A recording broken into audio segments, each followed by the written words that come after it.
আপনারা নিজেরা দেখেছেন। তাই শুধু রোহিঙ্গা বাংলাদেশি মুসলমান তাড়ালে হবে না, তৃণমূলকেও তাড়াতে হবে। 25-এ কি একটা করছে না পাড়ায় পাড়ায়, আমার পাড়া।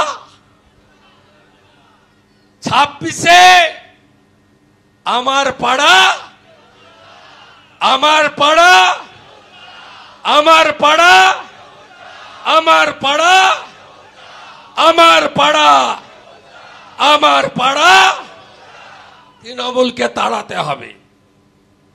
ইলেকশন কমিশন তো রোহিঙ্গার বাংলাদেশি মুসলমান তাড়াবে, আর আপনারা সবাই আমরা মিলে তৃণমূলকেও তাড়াবো।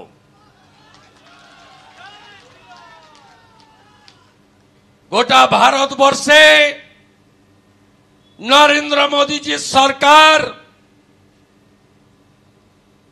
15 কোটির কাছাকাছি কৃষক পরিবারকে পিএম কিষাণ সম্মান নিধি দেন।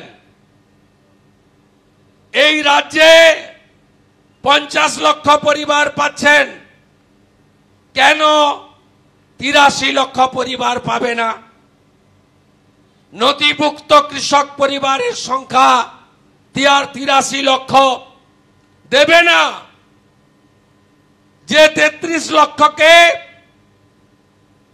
রেকর্ড দিচ্ছে না, তালিকা পাঠাচ্ছে না, তার অধিকাংশই হিন্দু পরিবার। তাই তারা আজকে পিএম কিষাণ সম্মান নিধি থেকে বঞ্চিত। আজকে ভাগ চাষীদের রেকর্ড বন্ধ করে রাজ্য সরকারের কৃষক বন্ধু কর্মসূচিতে অধিকাংশ ভাগ চাষী বর্গাদারকে বঞ্চিত করা হচ্ছে। হ্যাঁ কি না বলুন? মোদিজি 37,000 কোটি টাকা বছরে সারে ভর্তুকি দিচ্ছে। এই কালী পুজোর চলে গেলেই, শীত এলেই আলুর সিজন শুরু হবে, চাষের 1200 টাকার সার 2,500 টাকা হবে। হ্যাঁ কি না বলুন? তখন বেচারও দেখা নেই, আর খালা মমতারও টিকি নাই, পাবেন না। এদের দুটা টার্গেট, একটা হচ্ছে মুসলিমদেরকে ঠিক রাখো,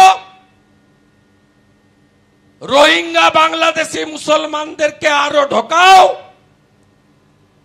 আর ভোট এলেই 200-500 ভাতা দিয়ে দাও। তাই আপনাদের একজোট হয়ে এদের তাড়াতে হবে। আমি চাই কিষাণ মোর্চা পূর্ব বর্ধমান, পশ্চিম মেদিনীপুর,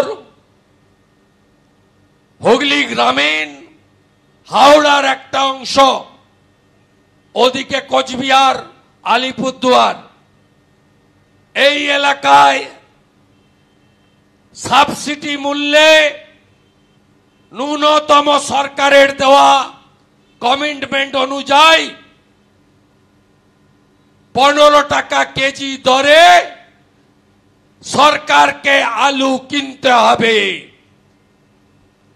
এই দাবিতে আন্দোলন আরো তীব্র করুন। লিখে দিয়েছ অর্ডার, আর যদি না করে কৃষকরা এই সার্কুলার নিয়ে কোর্টে যান। ঠেলায় না পড়লে বিড়াল গাছে ওঠে না। এ সহজে কিছু হবে না। এই মুখ্যমন্ত্রীকে শিক্ষা দিতে গেলে লক্ষ্যে অবিচল থেকে অর্জুনের লক্ষ্যভেদের মতো লড়াইকে তীব্র করতে হবে। এবং 26-এ আমার পাড়া আমার পাড়া আমার পাড়া এই চোরেদেরকে তাড়াতে হবে।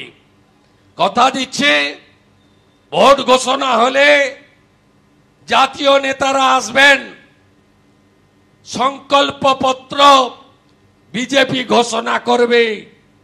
সেই সংকল্পপত্রে নারী সুরক্ষা 1 নম্বরে যদি থাকে, কৃষকের অধিকার, কৃষকের ভবিষ্যৎ যথাযথ গুরুত্ব ভারতীয় জনতা পার্টির সংকল্পপত্রে থাকবে। এবং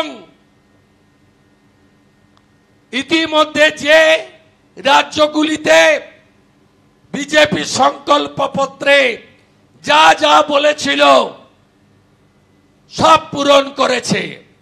আমরা বলেছিলাম দিল্লিতে 500 টাকার গ্যাস, 10 লাখের আয়ুষ্মান ভারত, 2500 টাকা মহিলাদের দেব, রেখা গুপ্তাদি চালু করে দিয়েছেন। আমরা বলেছিলাম ছত্তিশগড়ে 3100 টাকা কুইন্টাল সরকার ধান কিনবে। ছত্তিশগড়ে 3100 টাকা কুইন্টাল বিজেপি সরকার ধান সরাসরি কিনছে।